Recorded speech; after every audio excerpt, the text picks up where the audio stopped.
এই সময় বাসায় ফিরলাতে ভালো লাগতেছিল না, মনে করলাম যে বাসায় ফিরে একটু রেস্ট নিই। যত সব ফালতু ইডিয়েটের দল, ছোট লোক। কি হয়েছে রে? এদিকে আয়। কাকে ছোট লোক বলতেছিস? কাকে আবার বলবো? বাইকারকে বলছি মা। প্রতিদিন কলেজ থেকে বাসায় আসে আমি 115 থেকে 120 টাকা পর্যন্ত। সে কত এসছে জানো? 160। বলে কিনা জ্যাম ছিল। আমি কি এগুলো বুঝি না? ওরা এক নম্বরে বাটপার মা। আরমান, তোর বাইকের কি খবর? আমার কোনো খবর নেই। কেন আঙ্কেল রাজি হয় নাই? এই আরমান আননি কই? ওরা তো ভার্সিটিতে চলে গেছে। তাহলে টাকা নিল না যে? বাবা, যতদিন পর্যন্ত তুমি আমাকে বাইক কিনে না দেবে ততদিন পর্যন্ত আমি ভার্সিটিতে যাব না। গত 2 বছর ধরে শুধু দিচ্ছি দিব। আমার আইফোন কিনে দিচ্ছ না কেন? এসব কথা এখন না বললে চলে না। এখন বলবো না তো কখন বলবো? বাবা সেই সকালবেলা বের হয়, রাত 9টা 10টার দিকে বাসায় ফিরে। আর পারতেছে না, এইবার মনে হয় বাসায় বলতেই হবে। আমাদের পুরুষদের দোষ একটাই ভাই, নিজে কষ্ট করুন কিন্তু পরিবারের কাউরে বুঝতে দেবে। অফিস কি আর ছুটি নাকি? না ছুটি না তো।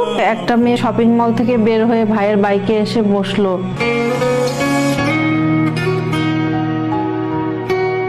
মেয়েটাকে, কোন মেয়েটা? যাকে তুমি বাসায় ড্রপ করো, তাকে নিয়ে শপিং মলে যাও। কি যাতা বলতেছো? বেতনের সমস্ত টাকা পয়সা কোথায় কোথায় ওড়াচ্ছ সবকিছু আমি বুঝি। গত একটা বছর ধরে তোমার মেয়ে একটা আইফোন করে জীবন দিয়ে দিচ্ছে। বুঝলাম সেটা তোমার মেয়ের বিলাসিতা। তোমার ছেলে একটা বাইকের জন্য জীবন দিয়ে দিচ্ছে একটা বছর ধরে। এই তুমি একটা মেয়ের পেছনে এত টাকা ওড়াচ্ছ।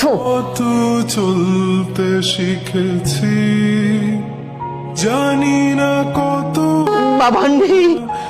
গত 2 বছর ধরে আমার চাকরি চলে গেছে। তোমাদের সুখ শান্তির জন্য আমি বাইকার হয়ে সংসার চালাচ্ছি। গত কয়েক মাস আরমান আর আন্নির বাইক আর আইফোনের জন্য আমি 18 ঘন্টা বাইক চালিয়েছি। আমার বাইকে নারী পুরুষ সবাই উঠত। আমি সর্বদাই সৎ এবং চরিত্রবান থেকেছি। গত কয়েক মাস এক নাগারে বাইক চালানোর জন্য আমার বুকটা ব্যথা করে। টাকার অভাবে ডাক্তার দেখাতে পারিনি। আজকে বুকের ব্যথাটা অনেক বেড়ে গেছে।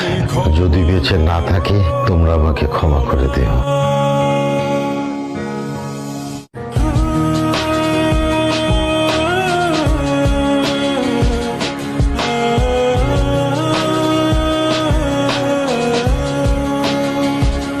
আসসালামু আলাইকুম, এলো খুশির মৌসুম, রমজানের রোজার পরে এলো রে আজ ঈদ। ঈদ মুবারক ঈদ, ঈদ মুবারক ঈদ।